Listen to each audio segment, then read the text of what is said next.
Hey guys, welcome back to the channel. I'm Dr. Dawson and this is my channel. So today we are going to talk about how to use critical care in rabbits. Now, critical care is a finely ground hay product, specifically alfalfa hay that has a balanced amount of nutrients in it, vitamins, minerals, all of those things. And the reason that I'm going to talk about this product here today and how to use it is that in rabbits, it's pretty common for them to go into GI stasis. GI stasis being one of the most common diseases probably in captive rabbits or pet rabbits. And knowing how to start treating at home is super important. This product can also be used for other small rodents. So it can be used for hamsters, guinea pigs, any of those, as well as things like vegetarian reptiles, turtles, lizards, etc.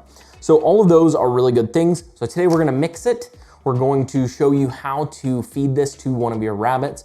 And the same principles go for any of your other species, such as hamsters or guinea pigs, any specifically rodents or mammals.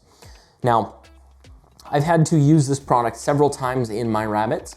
I think 2 or 3 out of the 4 rabbits that I've owned, I've had to use this, and it has worked very well. It can be a little bit of a challenge, which is why I'm gonna show you guys how to deal with that today. So, things you need to feed and use critical care appropriately. You need something to mix it in. So I just have a plastic bowl here. You need a syringe to feed it in. You need critical care, and you need some warm water. This is warm, a little bit above room temperature, not too hot, not too cold. It's pretty safe. If you do hotter, it will cool off pretty rapidly. So what we're going to do is we're going to mix some critical care in. So the first thing that we are going to do is shake it. And the reason that we're going to shake it after we open it is that sometimes the different size particles can actually settle out. So then we are going to reopen it back up after we let some air into it, shook it up, and we're going to pour in however much we want. Now, after this, we're gonna set this aside, and we're going to plan on probably filling half of this syringe at a time, maybe a little bit more. You could mix all of it together and keep it in the fridge, but a lot of times it's better to mix it all at once. Then we are going to pour the water in until we get it to the right consistency. Now we're gonna pour it in, and the right consistency might vary between species and between animals. So this can be a little bit variable, but you're gonna get it to whatever consistency you think is gonna be easiest.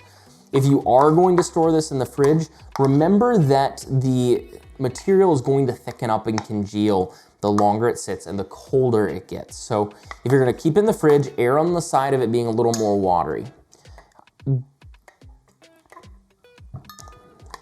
This is about the texture that I typically will prefer it in. It's a little bit easier to feed, but it can also be more challenging to feed depending on how compliant your rabbit is.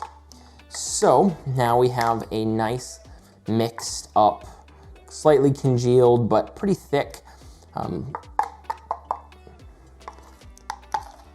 sauce-like consistency. And so now we're gonna take our syringe.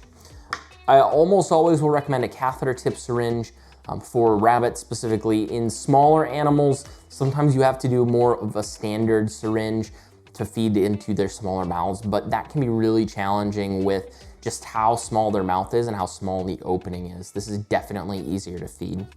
So then we're going to just fill it right up. You could do this with a tongue depressor or a spoon. I have a spoon currently, but both would work just as well. One thing to remember is if it is pretty watery, it's very easy to pour it out the bottom when you're doing it. So just be careful of that. It'll fill right up. And now is the challenging part, pushing it out without getting air. So now we have a syringe full of critical care. Okay, so I brought Ollie out to be our demonstrator. It won't hurt him, he may not like it, but this won't be the first time that he's been through this. So the challenges with a big rabbit is that they will like to get away with you. This may take 2 people, depending on how challenging your bunny is.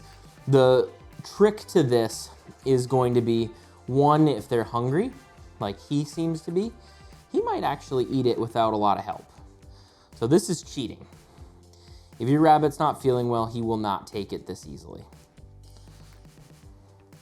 But as you can see, Ollie loves it and is very good. But if you are not this lucky, the things that we can do, they don't always like this, so you want to be behind them. So have something around their butt to hold them from pushing backwards. And then you want to have something to keep them from coming up. And this can usually be your arm or your hand, something along those lines. So we're going to see how this goes here.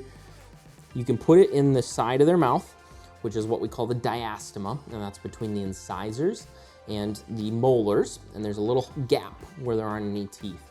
And that's where you want to put the tip of your syringe, and that goes for guinea pigs as well. So put it right in the diastema and squish a little bit in at a time. And as you can see, Ollie's not opposed to it because he is feeling great. And typically it's going to be apple or banana flavored. And this one happens to be apple and banana flavored. So that is how we feed a rabbit with critical care.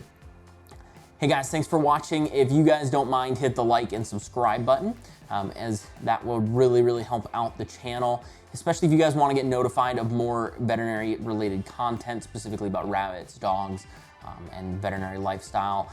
I think one of the next videos that I'm going to do is actually what it costs to go to vet school, and kind of go over what my monthly budget looks like now that I've been graduated for a year.